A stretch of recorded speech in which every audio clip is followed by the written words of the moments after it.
I entered a very male-dominated industry at the age of 19. Mm. So I was very conflict avoidant, more like, oh my gosh, all this stuff flying over my head. So it was very much the when do I step in? How do I step in? Am I being too pushy? Am I being not pushy enough? There was this trying to find this way through the maze, and that led to some really hard won lessons. Some of them were good, some of them were good, most of them weren't. So that there's a lot of hard won lessons you find in the book. Hopefully, folks who do pick it up end up reading the lessons and taking the lessons so they don't have to live through the Salutations. Welcome to the Audacious Living podcast. I'm Audley Stevenson, and I'm really pleased that you can join us here. Of course, our ongoing goal is to help our listeners live their best audacious lives ever. So I appreciate the time that you've given to us and say thank you very much. Now, navigating conflict is like being the captain of a ship in a stormy sea. It requires skill, empathy, and a steady hand to steer through turbulent waters and reach calmer shores. Just like in conflict mediation, tough decisions must be able to be made to ensure a safe journey for all who are on board. Kat Newport is an experienced conflict management expert with a background in corporate quality assurance and organizational development, and she understands the importance of all of this to navigate through those stormy seas. With a passion for helping individuals get through conflict and build resilience, Kat brings a wealth of knowledge and experience to the table. Now, in this episode, Kat shares valuable insights on conflict management, resilience, and self-improvement. Her expertise in conflict coaching, mediation, and leadership training makes her a valuable resource for anyone looking to enhance their conflict resolution skills. So now that we've got you all set, here is our chat with Kat Newport. Enjoy.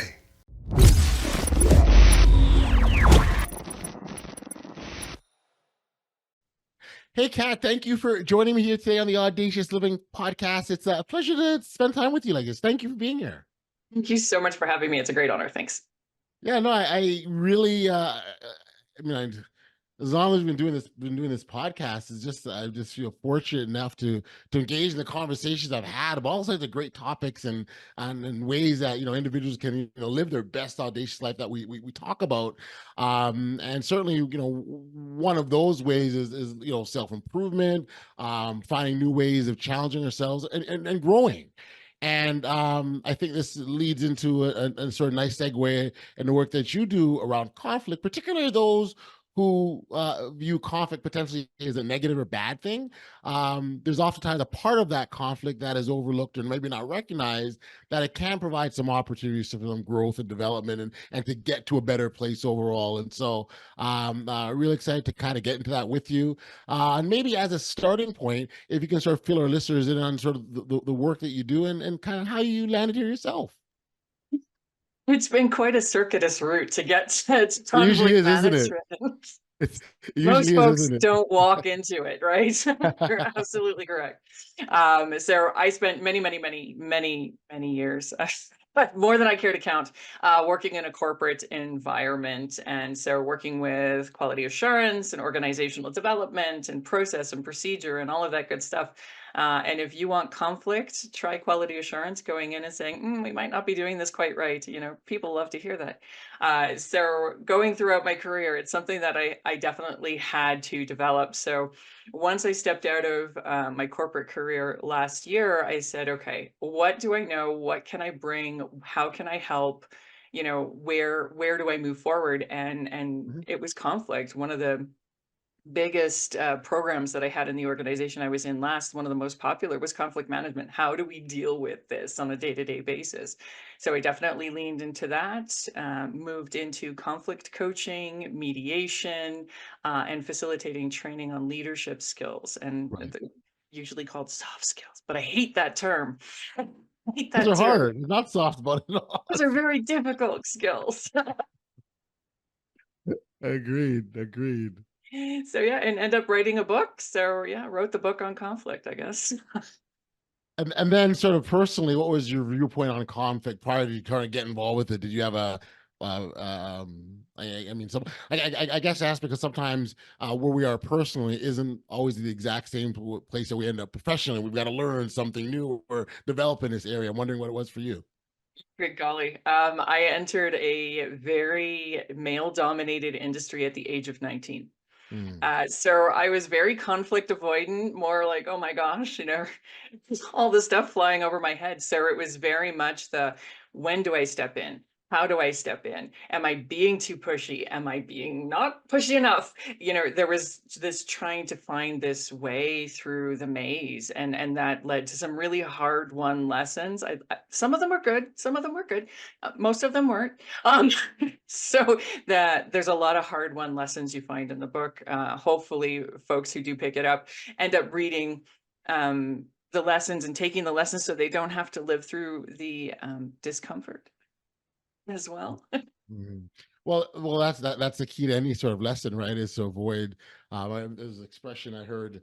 One person's autobiography is someone else's roadmap, right? So you learn through others and what their experiences were. Just so curious from the standpoint of conflict. I suspect for a lot of people, the avoidance is sort of tied into sort of beliefs that they have what conflict is or what it isn't. And and wonder if you sort of get your thoughts on how much of that feeds into why people are so avoidant of conflict. I say 90% of it is exactly Oh. that. The way we frame conflict based upon our historical lessons. We're not, to my experience, reacting to the person in front of us or the situation in front of us. We're actually predicting what will happen right now based upon what happened to us in the past.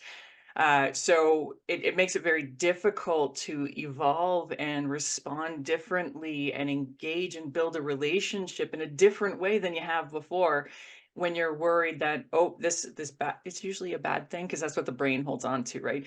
This happened to me before and I don't ever want it to happen again, so I'm going to do this. And this is where we get into those bad conflict habits. And is that so to suggest there's some healing that has to happen? Fundamentally, yes. When you're looking at conflict and I look at it from a point of view where you have to do the introspection, you have to have that self-awareness first. What are you bringing into this conflict? What is it exactly your perspective is of this person, of this situation, of this timeline? And how is that gonna play out for you? And do you want it to play out differently? And sometimes the yes, I know it's here, but no, I really don't want it to play out differently. They're a little bit at war, right? So really having that self-awareness is super important when you're coming into conflict. And I think the self-awareness piece is where a lot of people get caught in their heads, right? They're caught around like this, oh my gosh, and I love the word predicting because they've got all the answers before it's like knowing what's gonna happen in the book before you even read it, right? 100%. I know this is going to end badly. All conflict ends badly. For those of you who can't see me, I have air quotes going on here. Yeah. All of them are gonna be bad, so you automatically anticipate that, and it just gives you that feeling, the one that tightens the chest and turns the stomach going, "Oh, no, I can't deal with this right now." Yeah. So let's talk about some things people can do to sort of get over that, because that I would imagine is a huge obstacle. You said 90%. I mean, that's a gigantic number, right? Absolutely, absolutely. So this is kind of where smart conflict came from. So smart conflict's a workshop, it's an Mhm. acronym, and it's really about that self-reflection. So starting at the very start of it, know what you're fighting about. Okay. Know what you're in conflict about. And I know that seems really odd for me to say that, oh, I know exactly what I'm in conflict about. I'm pretty sure you don't. Well, Johnny made me upset. Well, why did Johnny upset you? Well, I'm upset because of this. Yep. But why is that upsetting you? There's a few more layers that kind of go behind that. So really digging down, and you see it a lot in mediation, where you come in and you're fighting over X, and it ends up being something Right. completely off center, halfway in the middle of the field, that seems to be the crux of the matter. So really understanding what that situation is vitally important, and I'd say the first step. Well, and it's really interesting. I mean, how many times there've been situations arise where you're in conflict over something and you think they're upset about one thing, but it's something entirely different, right? Absolutely, absolutely. So there's that prediction again. Right. Yeah, yeah, that's right. Everyone's got a crystal ball. They know what's going on here. So, and it's actually funny because if you sort of play that through those scenarios through, you've got one person really upset and one person really confused. Right? 100%. I don't know where you're coming from. This is out of left field. Like, what Yep. did I do wrong? Like, and it very well could be that the thing that's upsetting them has nothing to do with what's right in front of them in that moment, and could be another time period, another person, entirely different scenario. But there's a trigger of some sort that brought them there. Absolutely. You're exactly on point.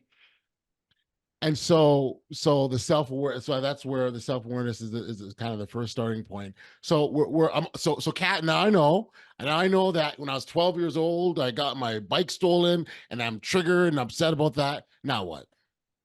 What? Make sure once you understand the situation, you're measuring your emotional response. Okay. I cannot tell you how many times people have started a mediation with, you make me so, insert emotion here. Okay.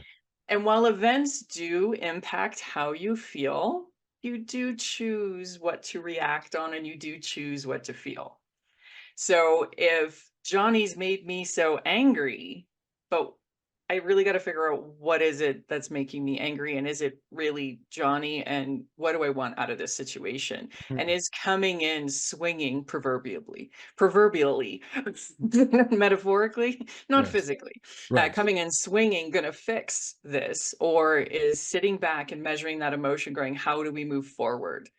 So actually walking into a conflict, not with the win-lose mentality, but with the how do we get through this together and what does the relationship look like on the other end mentality. And that is a very mature question to ask yourself going into a conflict. That's like, you go from being so having the emotion being angry to all of a sudden saying, how can we both win? That's not an easy conversation to have. It is not, and it's very relationship focused. You know, I can come in and I can scream and I can yell at you. Sure, absolutely. But what does our relationship look like after? You know, you're going to argue with folks at work, you're going to argue with folks close to you in your personal life, you know, your partner, your family, your kids. If you come out verbally swinging here going, well, you made me angry and you shouldn't have done this and all the things, what does that relationship look like on the other end? What is the impact on the relationship? And if you're not able to measure those emotions, Mhm. yes, I'm frustrated with my teenager. He didn't pick up Right. his room again. If I come in, you're a dirty slob, blah, blah, blah. What am I doing? Right. What am I doing? So you've really got to be future focused in conflict. It very much, so as you're talking word empathy and maybe even understanding sort of come to mind.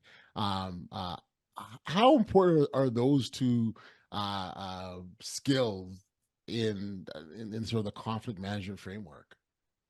You would say they're one of the fundamental building blocks of conflict.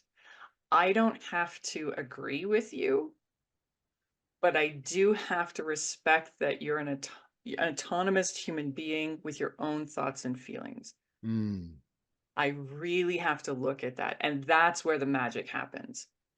Because if I can sit down and really empathetically listen to you and say, yes. I don't agree with where you're coming from, but if we take part of your idea and part of my idea, not only are we outside of the box, we've blown the box away. Right. Right. Box is not necessary. Exactly. So and I do want to go back on the emotion piece. um where does emotion play in the conflict management? Because if you're not in control of your emotions, right, it can totally take you off the rails. But I don't necessarily think emotion doesn't have any place at all, does it? No, it's a fundamental part of conflict. If you think of emotions when you're in conflict, like the pain response, Okay. if you put your hand on a hot stove, your hand goes, "Ow, move your hand." Right. You know, people don't keep their hand on a hot stove once the pain response happens. Hmm. If I've encountered an event that I think is unfair and that makes me angry, okay, I'm angry. Take my hand off the hot stove. I've got to Hmm. do something about my anger. So I really need to engage in this conflict. What's happening right now I believe is unfair. How do we move forward so that we can level this out a little bit? Right. I Right. don't need to sit there and say, "You're unfair. How can you not see this?" And all the things that go along with that. I just Right. need to take my hand off the stove.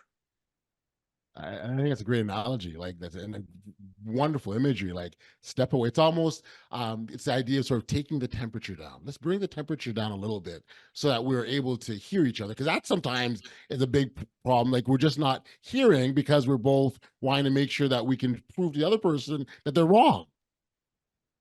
Right. You've already lost the conflict at that point. If you're going in saying, "I'm gonna win at all costs," you've already lost. Right. Right. So then, so the appropriate mindset going in, well, how would you describe that then? How Going do we into move forward together? Win-win. We're not both gonna get what we want. That's the whole point. We're in conflict. We have a differing of opinion, but we've got to move forward together somehow. We need to know what the drop dead boundaries are. I will absolutely completely not do this, but these 5 things I'm willing to negotiate on. So having that ability to move around going, okay, my item number 3 for me is not that important. But item 2 for you is really important. So let's plug and play here. Having that view to the future, super important. Not necessarily win-win, but ability to move, momentum. so the moving forward piece is important, and I highlight that because certainly in a situation where we're in a relationship with a work colleague, a family member, a friend, thinking future and thinking the relationship beyond is important. But if this individual is a stranger with whom you don't know, with whom you probably may not have anything beyond this moment, that sort of changes things a bit, doesn't it? Absolutely, 100%. My first question to you then is, do you really need to get in this conflict? Do you really need to have this conflict conversation? Do you really need to tell the guy in front of you at the grocery store he needs to move an extra foot up? Because come on, this line is really long, even though nothing's going to happen because the person in front of him is still checking out. Do you really need to get in that conflict? Mm. So that It- would be my first question. right, right. It almost feels that there's almost like a mini checklist in our heads, right, that we're going through to assess whether we continue to move forward or not. Very much so, and it's that emotional trigger. Am I frustrated? Yes. Using that, the grocery store line. Am I Mhm. frustrated? Yes. Am I in a hurry? Yes. Do I need to enter conflict to bring down my emotional state? If you do, maybe you need some help unpacking that a little bit.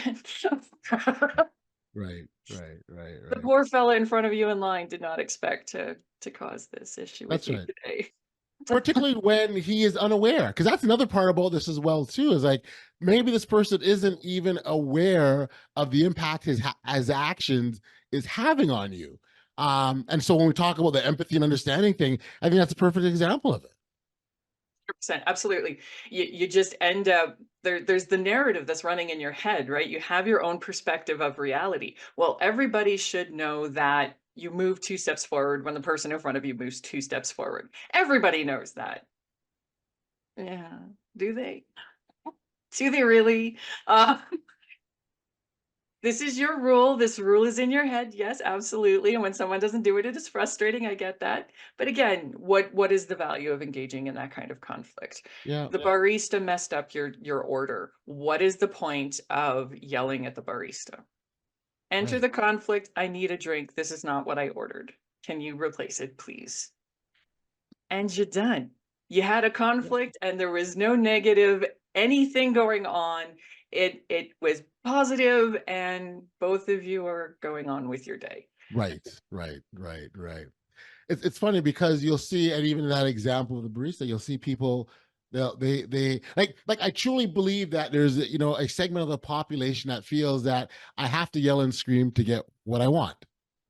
Um, and I would submit that the results that you achieve by yelling and screaming are equivalent to fool's gold. And perhaps the yelling and screaming is just people don't want to hear yelling and screaming no more.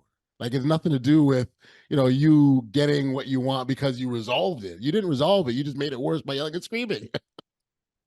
Big flashbacks to my college roommate. She was a bit of a yeller. I got you. Got you. Yeah, And yeah. and it was very much for that emotional release, Right. right? She didn't wanna talk to me.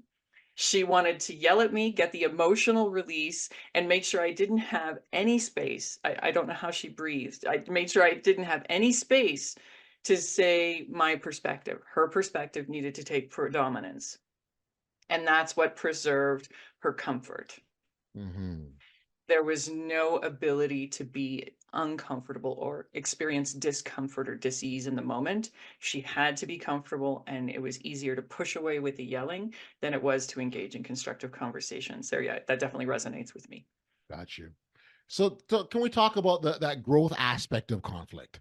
Because it's definitely there, and it's a piece that you use to help people understand, even leadership in the leadership space as well too. I don't know if you sort of talk about sort of how like I guess how does one grow from conflict? It sounds crazy, doesn't it? Yeah, well, that's why. Yeah. What is this woman talking about? So when we're looking at conflict, we have two different perspectives. So Okay. it's your perspective and my perspective. And if we don't talk about them, we live inside that perspective. And that's all we have. We have your perspective and my perspective. We live inside the box. When we positively and proactively and empathetically engage in conflict, we both come outside of our boxes and Mhm. share our ideas. I don't have to agree with you completely to share my idea, and nor do Right. you have to agree completely with me. But what we're going to come up with by comparing and contrasting our perspectives and Mhm. that push and pull, that tension, is what brings us towards innovation. It's what brings us towards understanding one another and where we can help one another in the future. So there's that relationship piece again. If we constantly stay inside our own bubble, our own perspective, it's very hard to be creative. It's very hard to innovate. I very much appreciate you introducing innovation and creativity into this because ultimately, when we talk about conflict, that means there's a problem. And the skills that are required are problem solving skills. Well, creativity, that's a perfect space for both creativity and innovation. Like they work hand in hand. And so it's almost like you can't, you can't come together and problem solve if you're stuck in your box. This is clearly what I'm hearing from you. See, precisely. And when you look at the definition of creativity and innovation, Huh? when you're innovating, you're creating a solution for a problem. When you're in conflict, you're trying to find a solution for a problem. You're just reframing it in a way that shows growth, so your brain doesn't go into the, "Oh my gosh, I'm gonna die" mode, and Right. it doesn't get that heavy emotional load. So you're able to engage your prefrontal cortex. You're able Right. to engage the smart part of your brain as opposed to the survival part of your brain Yes. and Yes. innovate. Yes. Yes. And I think that's a really nice natural segue to resiliency. Like you're building your own resiliency by being able to do that. So can you just sort of describe how that fits into the whole equation, what we're talking about? I love the way you segued. Book number 2 is on its way, and it's literally on resiliency because they do tie so intimately together. Mhm. To be able to tolerate someone else's opinion, you do have to have the inner reserve. Okay. And inner reserve comes from, in my opinion, 3 places. It comes from the brain. So you've taken care of your brain, you're learning new things, you're challenging yourself. which all conflict, challenging yourself. It Mhm. comes from a heart space. So making sure that you're taking care of yourself, you're nurturing your inner side, you've got your spirituality, you're connecting with other people, you've got that inner wellness, and then you've got the physical wellness. Right. You know, if you're exhausted and you're going to be snappy, you're not going to be dealing with conflict, your resilience is going to be next to nothing. So it really all ties together that you have to take care of yourself and build that inner resilience so you can share that with other folks. And I think that piece, and I'm glad we're talking about resilience. 'Cause I don't know if that connection is always made with individuals, and like it's a natural connection to resiliency when we talk about conflict management in general, because they actually, in some respects, kind of seem opposite a little bit. See where you're coming from, absolutely. But if you look at some of the reactions some folks have, and I've had Mhm. these reactions, I'm sure you Yep. have too, where Mhm. someone comes at you and the immediate is just the walls, slam, slam, slam, the walls are all up. Right. I cannot tolerate your perspective right now. I have no resilience to be able to hold my thought pattern and your thought pattern in a paradox. Right. Can't do it. So my resilience is low. So they do move together. The higher my resilience, the higher my ability to engage with conflict in a thoughtful, empathetic way. Right. Right. Right. Yeah, let's talk about the language when it comes so the language that we need to embrace, and I really and really embrace is sort of the conflict management space, because ultimately um, that's going to be key in us getting that place of understanding and being able to show empathy, isn't it? Very much so. It's about taking the terms you know and giving them a different spin. Okay. Um, when I say I enter conflict voluntarily and willingly, people Mhm. look at me like I've just lost my mind. Just, why do you do that? I do that because I see the potential. So when we say conflict equals creativity. Okay. Conflict equals potential. So if you're walking into a conflict situation or a conflict conversation with what's the potential of this conversation, it changes it. Right. Versus what a lot of us do is internalize it. What are they going to say? If they say this, I'm going to say that. How is this going to come out? What are they going to do? Are they going to gossip to somebody else? The crystal You ball know, comes out again. yeah. And it just starts to play. The little hamsters get on their wheels, scratch scratching away. Um, if you leave yourself open, Right. it's much more helpful. We also have to broaden the idea of conflict a little bit because I Okay. talk a lot about conflict management and conflict resolution, which is Yes. a singular moment in time. Okay. You and I, we are currently in conflict, but there's a step that comes before that. It's called mitigation. What are you doing in your day-to-day life? What are you doing in your day-to-day relationships that is mitigating the number of conflicts that you have to enter? Hmm. If we have a really good relationship and we're happy exchanging ideas and we're comfortable with each other as coworkers and we know we can bounce stuff off even if we don't agree with each other, we're very rarely going to be in conflict in the Mhm. bad sort of sense. Yep. Yep. Yep.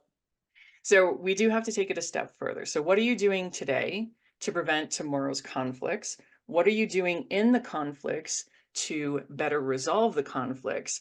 And then the step that most of us forget about is restoration. What are we Mhm. doing after the conflict to restore the health of the relationship? Mm. What are we doing to rebuild any damage that may have been done? Did I Right. yell at you? Do I have to apologize for Right.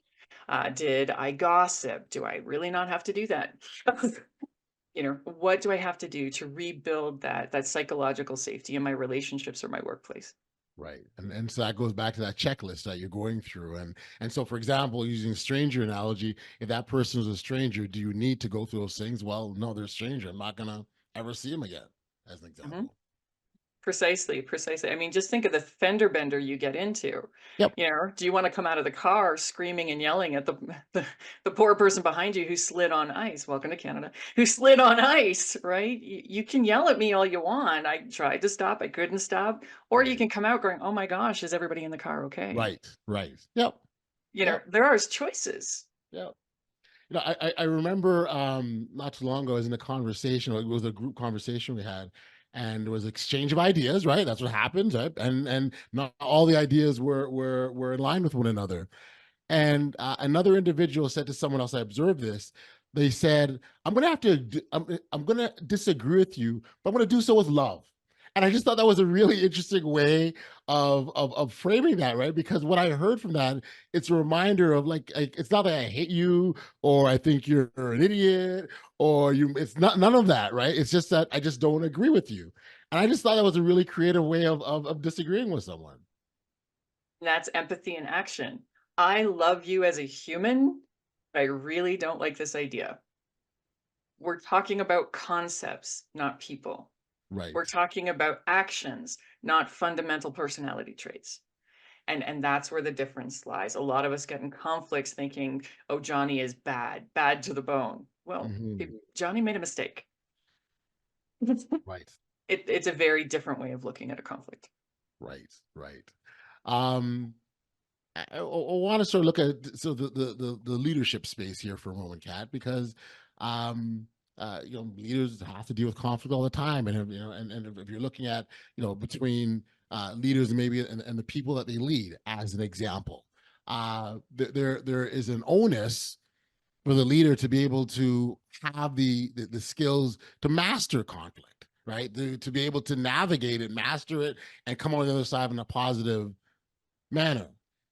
Doesn't always happen, and there's a wide array of reasons. Well, actually, maybe if you want to give a few reasons why it doesn't always happen, I'm curious.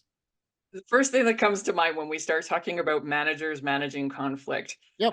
number one, it is on every manager's job description, whether it's written in invisible ink or not.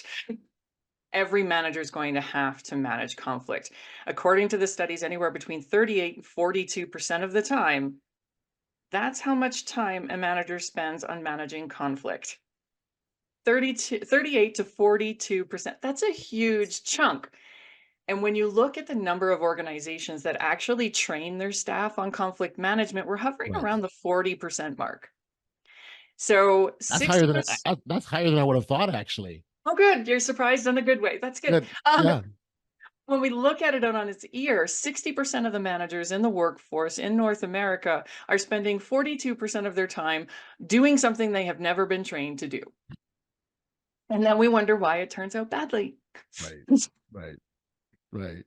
So Well, that's the first stuff that comes to mind there. yeah. Well, it's interesting because oftentimes, and I'm sure we've all seen it in the workspace where, employee A is very good at this particular job and has mastered this job, and as a reward for doing such a good job, that employee is put into a management position with the expectation that they can master that management position at the same level they did at the position that they had previously, and there's no recognition that it's an entirely different job. Hugely different skill set, and technical skills are promoted. They're tangible. You can measure this.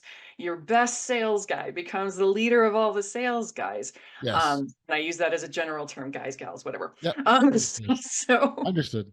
um, they become this because they've been technically proficient.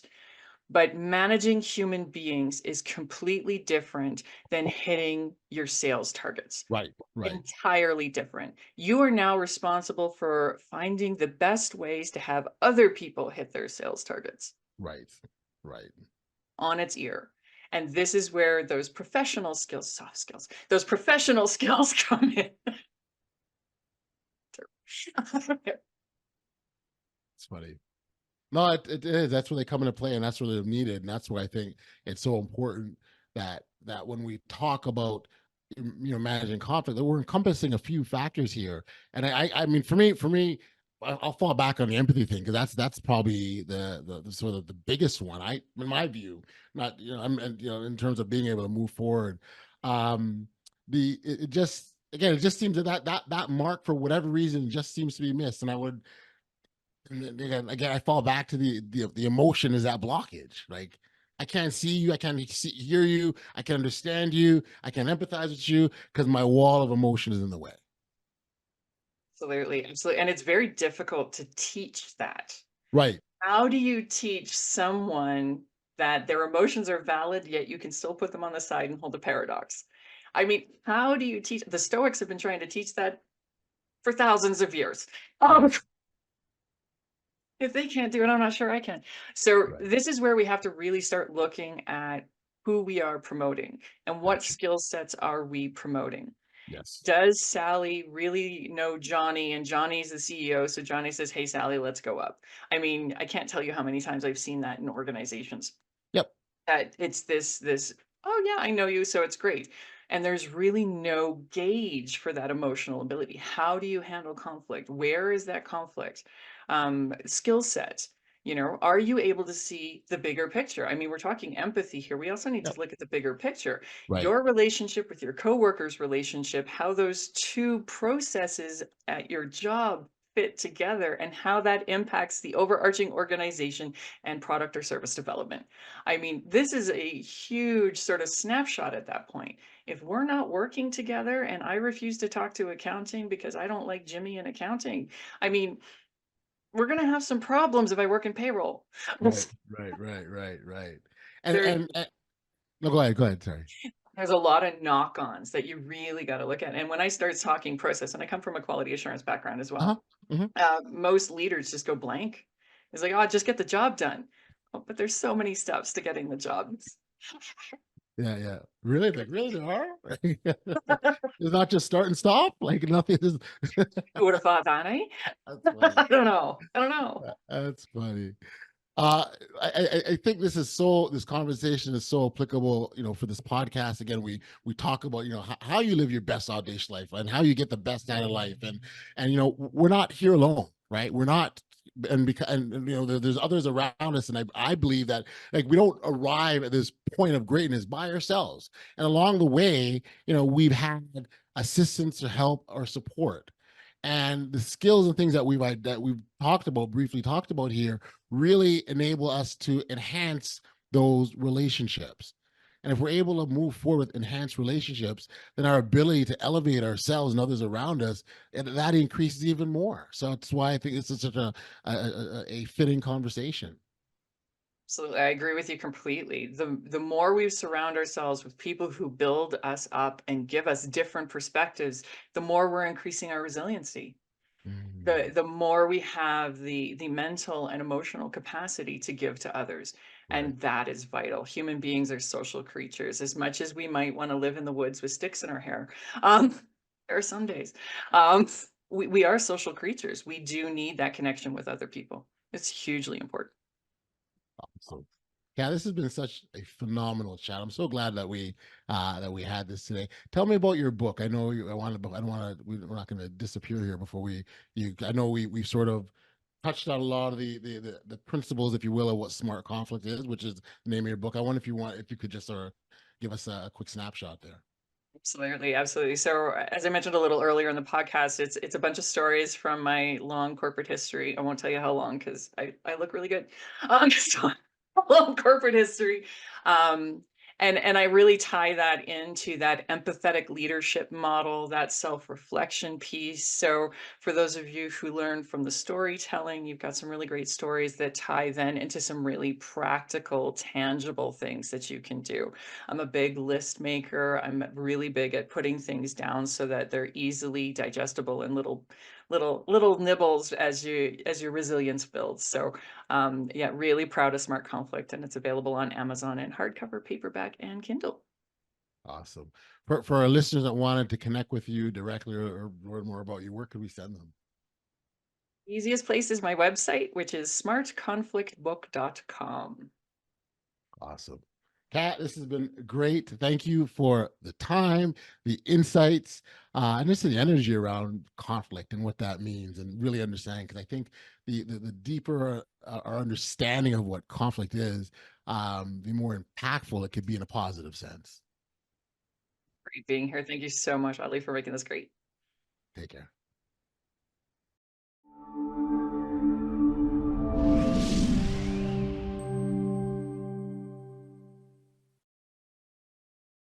back we are here on the podcast. Thank you so much, Kat, for being here and sharing or think about the key takeaway of the conversation we had. It have to be around the importance of self-awareness and empathy in conflict resolution. By examining our own perspectives and understanding those of others, we can approach conflict with a solutions-focused mindset and build stronger relationships in the process. Now, to connect with Kat directly or to learn more about her work, be sure to check out the show notes below for contact details as well as any additional resources that she offers. Certainly, Kat is a special discount right now on her book, Smart Conflict, which is available on Amazon, hardcover, paperback, and Kindle. Don't miss this opportunity to delve deeper into conflict management and enhance your conflict resolution skills. Thank you so much for tuning into the Audacious Living Podcast. If you've enjoyed today's episode, please like, follow, or share to help this podcast continue to grow and reach more listeners. Remember, living your best audacious life starts here. Until next time, stay safe, be kind, show love to one another, and be audacious.